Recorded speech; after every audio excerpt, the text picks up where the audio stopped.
Trent and Biz back with you this week as we break down Iowa's win against Rutgers. We get ready for the matchup against Michigan. Can Iowa pull off another shocker against a top 5 opponent? And we'll make our picks for good or for bad, all coming up on today's Locked On Hawkeyes podcast. Our Locked On Hawkeyes, your daily podcast on the Iowa Hawkeyes. Part of the Locked On Podcast Network, your team every day.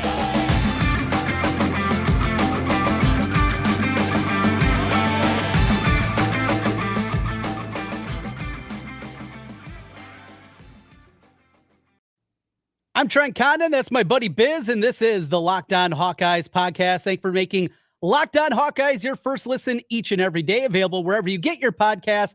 And we're also available on YouTube. Biz, not in the office today, working from home, rock and roll lifestyle for you.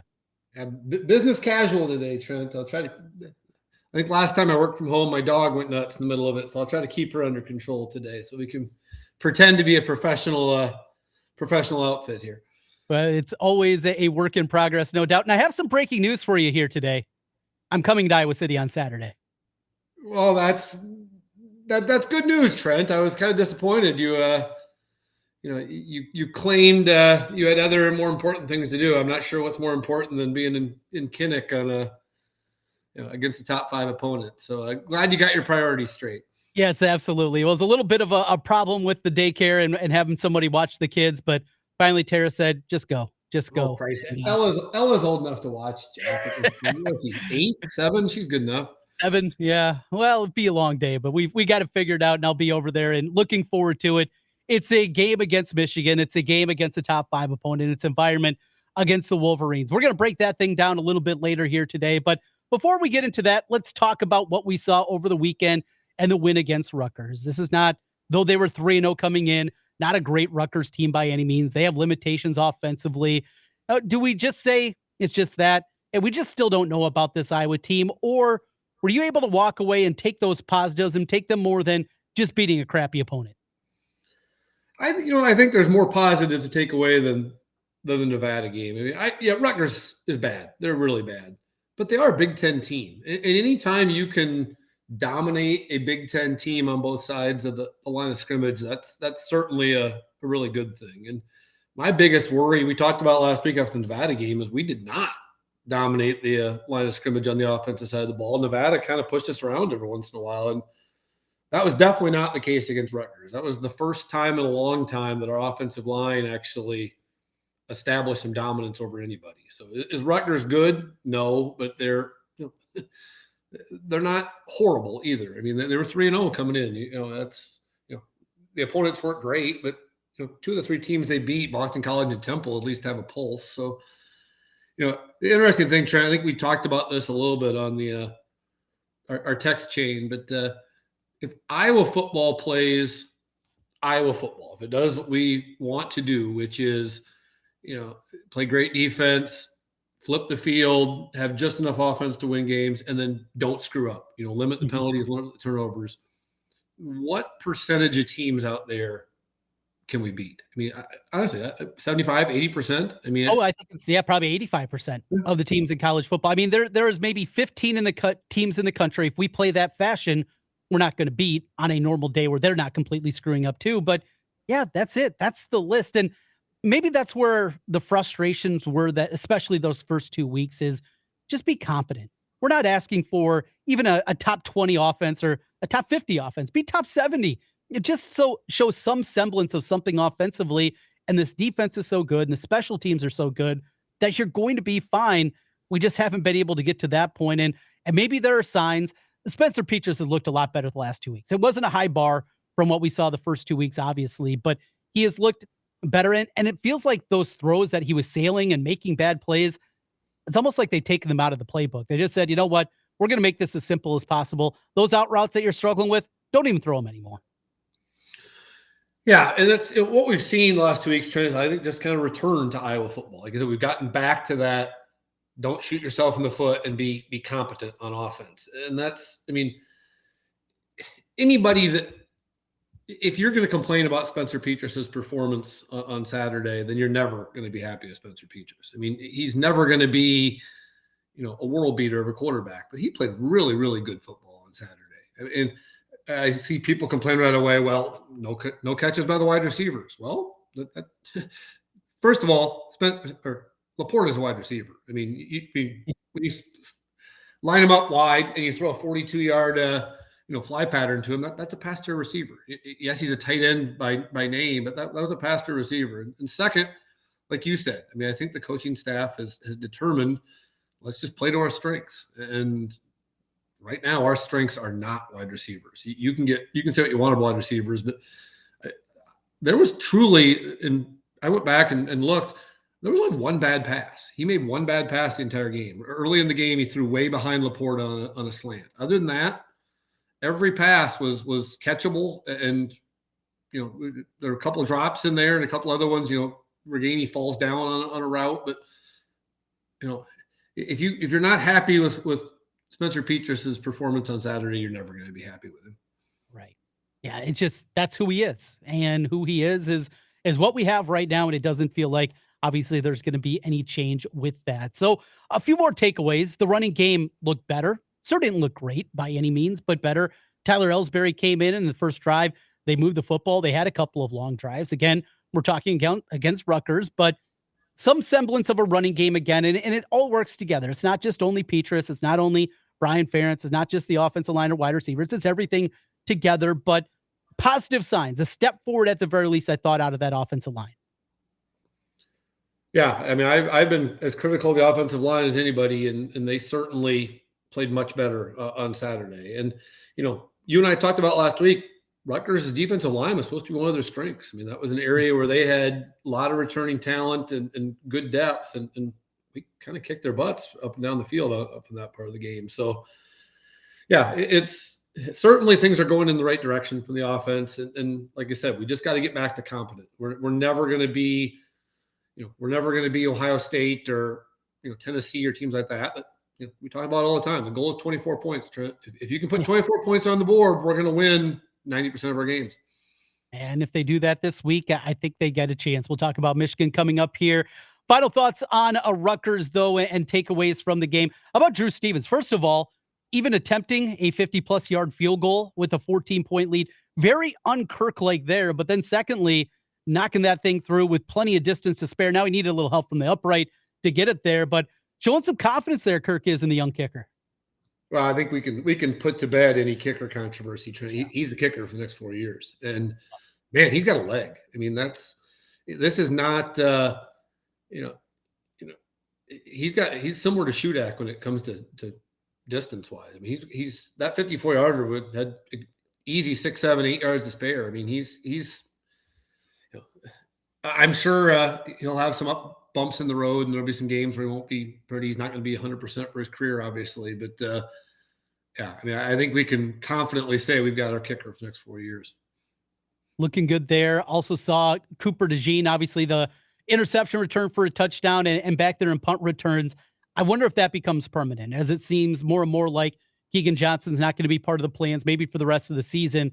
Arlen Bruce is so important to have him out there just because they don't have a whole lot of wide receivers. With his ability, Cooper DeJean, he might become that full-time punt returner. And Arlen Bruce was good in that role. DeJean might even be better. Yeah, why not? I mean, he's that kick, that interception return was special. I mean, that's something. I mean, I think when he first caught that, I think everybody was thinking, "Oh, good, get 10 yards back. We'll start at the 30 and have a short field." But that was certainly not his mentality. The moment he caught that, he was thinking touchdown right away. And he's a special talent. We got to find ways to get him on the field as much as possible. So I'd be all in if we want to make him our punt returner, and hell, make him our kick returner as well. Kayvon Merriweather also with the defensive touchdown. And because we talk so much about the offense, it gets missed. This defense, we try to talk about it a lot, but it's still ultimately defense. They're so fun to watch. They're flying to the football. They're making plays. They're getting the football. When they do, well, they know they probably need to score with it too. And they have that mentality going forward. We are just so lucky to have Phil Parker in our lives. Well, I don't know if you saw this morning with your show, but Kayvon was one of the guys that was available to the media today. And they talked to him about, apparently he was this close to committing to play basketball at Western Michigan. Wow. And actually his coach talked him out of doing it and wanted him to just kind of wait and see what came down the pike. And obviously, here we are. I mean, he is at some point you run out of success stories in the defensive backfield. I mean, this is your classic Phil Parker, find a 2-star that was going to go to a MAC school and make him into a 10-year NFL player. I mean, he's a great player. I mean, it's just how many times can we say it? I mean, you can probably count on both hands, 2-star guys that ended up playing the NFL at D-back. And, it's a testament to Phil Parker, but it's also a testament to guys like Kayvon Mayweather to come in and, we've had our, on the flip side, you got a guy like, Dallas Cradith, who was a 4-star, come in, expected to be the next great guy in the world. And he's still in the program. He's still there. He's still involved, but you got to come in and put in the work. And obviously Mayweather has. I mean, he's a great story for a lot of reasons. His willingness to speak up and advocate for, issues he believes in, those types of things. Just listen to him talk. He's obviously an incredibly intelligent young guy. And, whatever he ends up doing, he's going to be really successful at it. Yeah, he was so important in 2020 and talked about that yesterday with LaShawn a little bit and just the importance of having that advocate inside the program and a guy that wanted to stick around and do things right and see it through. And he's been a big part of that program and getting past some of the issues, obviously, that were plaguing the program. Great to see scoring his first touchdown on a scoop and score. Just a great moment certainly there. Now a guy that more than likely will get a shot at the next level because he played defensive back for Phil Parker. You're going to get that shot, and it happens time in and time out. Well, we got a lot more to get into here as we continue. We'll talk about the matchup against Michigan coming up. The Wolverines come in currently a 10.5-point favorite, and that line continues to grow as the week goes on. We'll also make our picks coming up this week as we get into everything happening inside the world of the Iowa Hawkeyes. This is the Locked On Hawkeyes podcast. Stay right there. We're back with more here in a moment. Well, talking about point spreads, BetOnline is your number one source for football betting information this season. Find all the latest player developments, team matchups, news, podcasts, and in-depth articles and analysis on every game you can find. As always, BetOnline remains your continued source for all your sports wagering information, live betting, and up-to-minute scores for every sport out there. Baseball playoffs right around the corner. There's still golf going on, boxing, MMA. They have you covered at BetOnline. Head to BetOnline or use your mobile device today to learn more. BetOnline, where the game starts. Biz, we will get to our BetOnline bets coming up here a little bit later on, but before that, let's talk about the big bad Wolverines. And you mentioned I did see it just a little bit of a couple of the news and notes as we're recording here today before Kirk goes in front of the assembled media. But some of the players and a couple of the defensive guys said Phil Parker, a little bit upset about that 42 points that was put up by the Wolverines last year in the Big Ten championship game. This defense is going to be ready to go. Is it going to be good enough? We will see. But I don't see 42 being put on the board again by the Wolverines. No, Trent, usually I like to think at least I'm a pretty measured Iowa fan and pretty realistic. Well, I'm throwing that out the window this week. We're winning this game.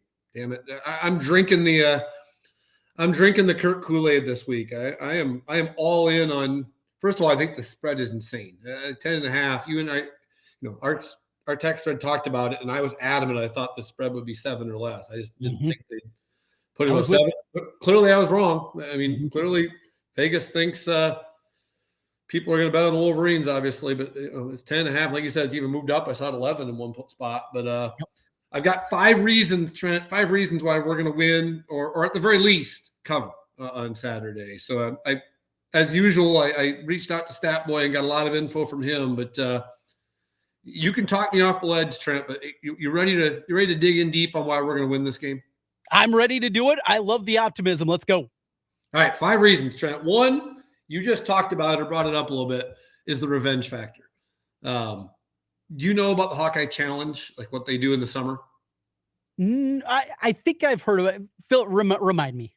So I don't know exactly. I'm kind of making this up on the fly, but from what I understand, they split up into groups and senior captains draft the teams. So you end out with 10 different teams, and they have a whole bunch of different things throughout the summer as far as weightlifting and, different workouts and all that thing. You get points for everything you do throughout the summer.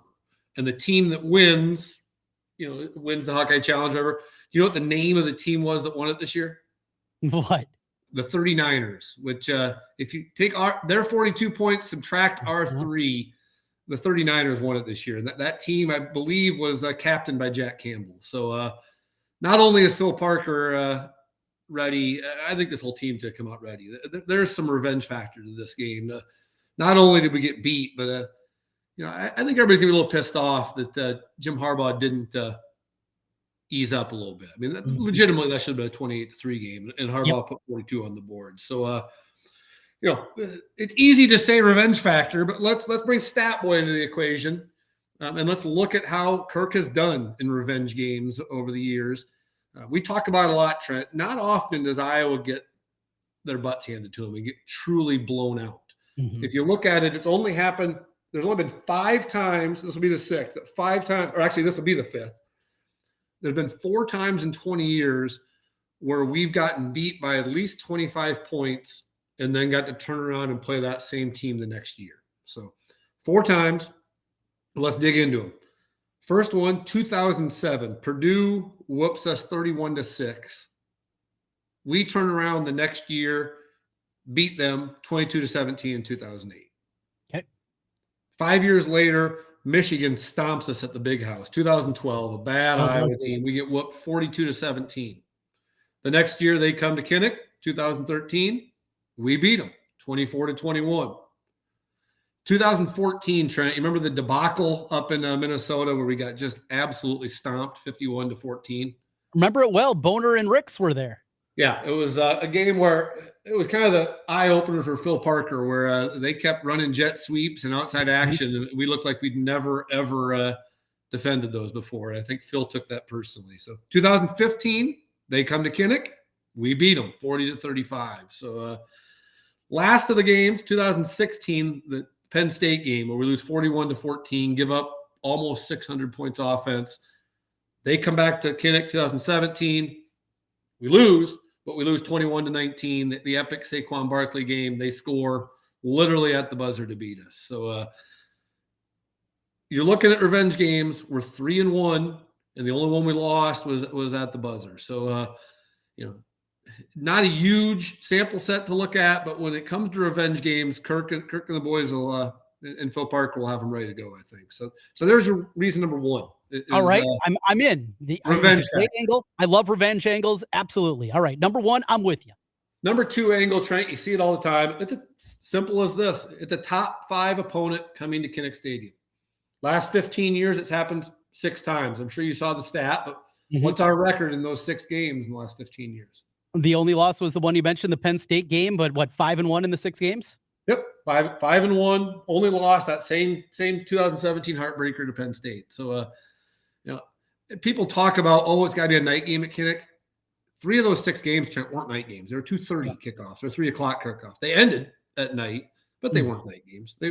Half of them were, half of them weren't. So I actually kind of like the 11 o'clock kickoff. I think for Spencer Petrus's purposes, it might help a little bit for him to, get going without having to get in his own head all day long and without having 70,000 completely intoxicated Iowa fans angry when he throws one bad pass. So I don't mind the 11 o'clock kick this week. We'll see. I think one way or the other, this crowd's going to be electric and ready to go. It is. Yep. So there's your second. You got revenge game. You got the top 5 game. Third, I think this is huge, Trent. It's the first road game of the year for Michigan and the first road game ever starting for J.J. McCarthy. Yeah. Do you watch any of Michigan, Maryland? Just a little bit. I didn't see nearly as much. I was, for me, unfortunately, had to be locked into Iowa State Baylor. So I didn't get to see a ton of it, no. Maryland could have and probably should have won the game. I mean, Michigan got handed 7 points to start the game. There were a couple other fluky plays that went their way. I think turnovers were 3-0. I mean, Maryland played really good football.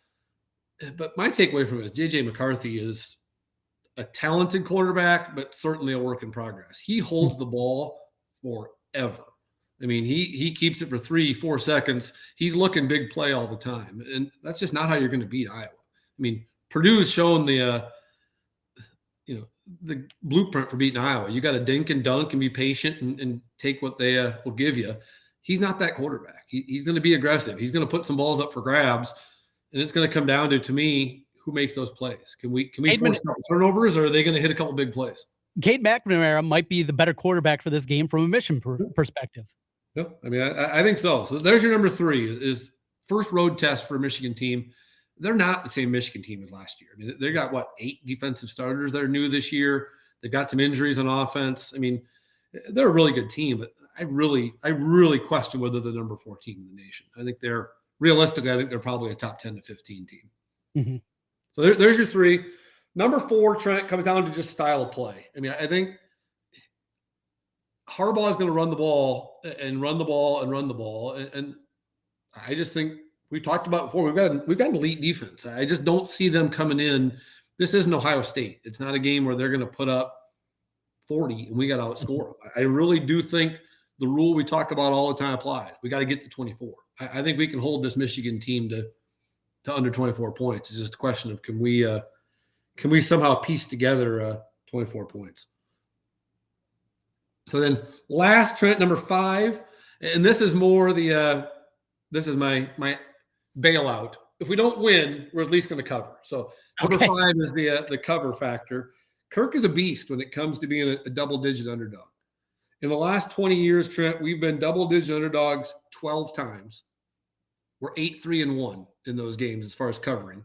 And at home, Kirk's 5-0. We're 5-0 as double-digit underdogs at home, including 2 outright wins. You got the woodshedding of Ohio State and the Michigan 14-13 win the year before. So when it comes to double-digit underdogs, it doesn't happen all that often for the Hawks, but when it happens, we usually handle ourselves well.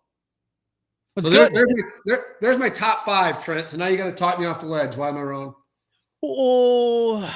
Spencer Petras, Brian Ferentz, our offensive line, Alec Wick. Those are a few reasons that I would go that direction. I actually had noted here, Trent, one reason why we don't win. I just put offense. So yeah, we'll just put it in general terms.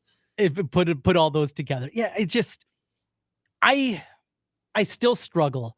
I was going to play better than they did in the championship game. I think they're going to hang around, but are they going to have a sustained drive? Are they going to be able to go 8 plays, 75 yards for a touchdown? It's so damn tough with this team and this offense and the way that they do things. Can Brian scheme together a game, not even like the Ohio State game in 2017, just some semblance of putting together not a drive, but multiple drives together? And until I see that, it's hard. I think Iowa hangs around. I think the defense plays well, but with all that together, can they hold them under 20 points? That's what they're going to have to do. Do you see Iowa scoring 24? I just can't. Unless we're talking defensive scores, unless we're talking about a safety and a touchdown put up by the defense, I just can't envision that. And that's where my struggle continues to come from. Yeah, I mean, I don't think anybody can confidently say, oh, yeah, we're going to put up 24 points. But it wouldn't shock me if we did. I mean, I think what we've learned the last couple of weeks is Brian Ferentz you can be frustrated with Brian Ferentz, but I think he's made some good adjustments the last couple of weeks. I think we've changed our offensive playbook a little bit. We've gone more shotgun runs. We've done some different things. We've got some different personnel on the field. I think one of the things I saw against Maryland is, Maryland had good success, just kind of dinking and dunking and staying patient and moving the ball down the field on them. And I think that's something we might be able to do a little bit is, this is not the same Michigan defense as last year. It's just not. No. They don't have Aiden Hutchinson anymore. Are they a good defense? Absolutely. But I don't think Maryland put up 400 and some yards on them. And this is not an elite Michigan defense. They're going to be really good, but I think we'll put up yards against them. Maybe when I say yards, probably 250. But that's good. And on the flip side, Trent, this is, like I said, this has no possibility to be a truly elite Iowa defense. We've given up 23 points in 4 games, which I don't know if you saw the stat, but that's the lowest in the modern era. It goes back to 1956, the last time we did that. It's this defense. I'll ask you this way: what's the weak spot of this defense, Trent? Is there one? Oh, right now, depth at, well, probably a couple of positions. Cornerback, as he saw a couple of guys on there getting a little bit down there. And of course, the injury to Justin Jacobs, which I think will impact this game a little bit too. But Sebastian Castro coming out there and playing with the physicality at that cash position, DeJean moving back over to cornerback. They're really talented. You're right. Depth might be the question right now. And that's why put some drives together. If you can at least keep this time of possession, keep it 32-28, something like that. Obviously, I on the wrong side of it, but even if they can do that, that's another thing where I just have concerns. The way that Corum runs, and it feels like you got him bottled up for 3 and he gets 6. Looks like you got him stopped short of the first down, and he reaches forward and he gets that first down. And those long drives, if I was out on the field again for another 38, 39, 40 minutes, you just wonder what the fourth quarter is going to be because there's going to be so much pressure put on him. Yeah, on the flip side of that, though, if we can just get to the fourth quarter, if we get to the fourth quarter and it's a close game, there's a lot of pressure in that situation. I mean, I think it's, I don't know. Again, maybe I'm just drinking the Kool-Aid, but I really think there's going to be a 4-quarter game, and I think it's going to be a lot closer than 10.5. All right, so with that, we will break down this game a little bit further from a betting perspective. Anything else from Stat Boy? I know every once in a while he's got a few more nuggets. No, that's it. I gave him an easy week. If you remember last year before the championship game, we had him really get deep. I think we did a top 10 list of Iowa Michigan games over the years, and I thought about just going back and talking about a few of those because man, there have been some entertaining Iowa Michigan games. But any of our new listeners can go back and find the old one from last November because it's a fun recap. There have been some fun games over the last 30 years, and they've included 3 or 4 of the greatest wins in Iowa history against them. So I know we saw the last time at Kinnick Stadium how big that one was, and another opportunity coming up on Saturday. When we come back, we will make our picks presented by BetOnline as we continue. This is the Locked On Hawkeyes podcast. All right, Biz, wrapping up here with our picks for the week. I took the week last week and we're back to even on the season. I went 2-1. You went 1-2. Our national game of the week is where game day will be. No, not in Lawrence, Kansas. Again, this week, as Iowa State didn't hold up their end of the deal, losing to Baylor last week. Instead, they will be at NC State, making their way to Howard's Rock and Clemson. 6.5 is the number. Who do you like in this matchup, or you going back to the total well again? No, the total well has not gone well for me. So give me the Wolfpack. I think Clemson is just a team now. They're not the Georgia, Alabama, that type of unbelievably elite team anymore. They're really good. They're probably going to win the ACC. But they're not that juggernaut Clemson team that we saw for a 5-year stretch there. And I think NC State will be in the game the whole way. Whether they win or not, I don't know. But 6.5 seems like too much. So give me the Wolfpack plus 6.5. Clemson, that defense is not the same, and that's, I think, their biggest issue. DJ Uiagalelei continues to make strides offensively. Shipley is so much fun to watch. I mean, that guy is just absolutely, and of course you got to say it because he's white. He's more athletic than you think. That dude's just an absolute stud. I don't know if NC State's going to be able to slow them down. And Leary, their quarterback, who was really good a year ago, he has not been the same guy here. Since it's at Clemson, I'm going to lay it a little less than a touchdown. I like that part too. I'll lay the 6.5, and I will take Clemson as we disagree with pick number 1. Pick number 2, our best bet of the week. Biz, what do you got for us this week? Last week, there are a couple that jumped off the board. Not the same here early in the week, at least for me. Well, I got a question, Trent. I just spent 15 minutes talking about how much I love Iowa. Can I just double down on Iowa and make it my best bet of the week? And best bet and Iowa when we pick the Iowa game? I'll allow it. We're just making rules up on the fly here. Double it down, Trent. Give me Iowa plus 10.5, and I want it as my best bet and my Iowa bet. So look at that. I love the double down. I love going down that route with you. Okay, so that's your best bet of the week. I got a couple of different directions I was looking. I'm going back to Michigan State. They look brutal against Minnesota. They looked brutal the week before against Washington. Maryland, people are excited about them. They played well against Michigan. As you said, they've easily could have won that game. They had the fumble on the punt early in the game. I think we've gone too far. I'm getting 8 points here. One final time, but if it doesn't happen here, you have to just tell me to stop on Michigan State. Give me Sparty plus the 8 with my pick of the week. And Biz, you talked me into it. Give me the Hawkeyes. I'm going to go the kiss of death, Trent. Thanks. It is the kiss of death. I'm putting it on you, though. You were the one that talked me into it. You got me excited here. I'm coming over to Kinnick. I'm fired up about that. Give me the Hawks. I will grab the 11 with you. Well, you talked about Michigan State, and by them, if you didn't allow me to do the double down on the Hawks, my pick of the week was actually the Fighting Burt Bielemas against Wisconsin. I think them getting a touchdown versus Wisconsin is way too much. I think Illinois might be a better team than Wisconsin this year. So that always makes me nervous betting on Illinois. But that's my it didn't happen since you allowed me to double down on the Hawks. But I like the Fighting Burts this week. Fighting Burt's going. Is that in Camp Randall? Is that right? It is. Yep. Yeah. Interesting. Well, fun Big Ten. We're finally here. Real Big Ten football all over the place.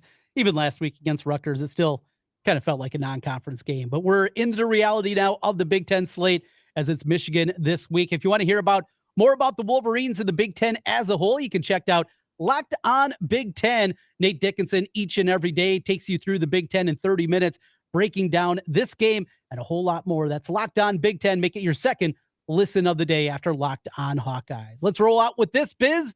It's time for Biz's Beat, minus the music. Trent, I don't know if you saw it, but this Friday they're doing I think it's called Hawkeye Hoops from downtown. I've ripped on the Iowa marketing department for not being the most forward-thinking department in the world over the years. This is pretty cool. I saw that both the Iowa women's and men's team are going to be doing an event downtown Iowa City with a bunch of interactive contests and live DJ and a bunch of stuff. So my kids are bringing my kids down there for it. It's kind of a cool way to get the weekends, hopefully a really fun weekend in Iowa City started. Yeah, it's an idea that I saw here a couple of years ago. Drake did that downtown here in Des Moines, and you and I has jumped aboard. Now we got Iowa doing it as well. It's going to be exciting, and we can start talking some hoops here pretty quick. Practice has already started this week, which is awesome to see, and ready for basketball, ready to get back into that, and we'll have plenty of conversations. Biz and I, we were not high-level high school football players. Well, you were a high-level basketball player. Me, on the other hand, I like to watch a lot. That was all. But basketball, high level might be stretching it a little bit. I can shoot the basketball. That's about it. Yes, you could. You won a state championship. I mean, that's pretty good. Yeah, it was clearly all my doing. So yes, all you. Not Adam Dahl, not BJ Fleming. It was all Biz all the time. I was the glue to that team, Trent. We all know that. So. Well, the emotional leader, obviously. In my own head, at least, yeah. No doubt. Well, Biz, we'll be talking plenty of hoops going forward here, but a big one on tap this weekend. If you're in Iowa City, make it over there.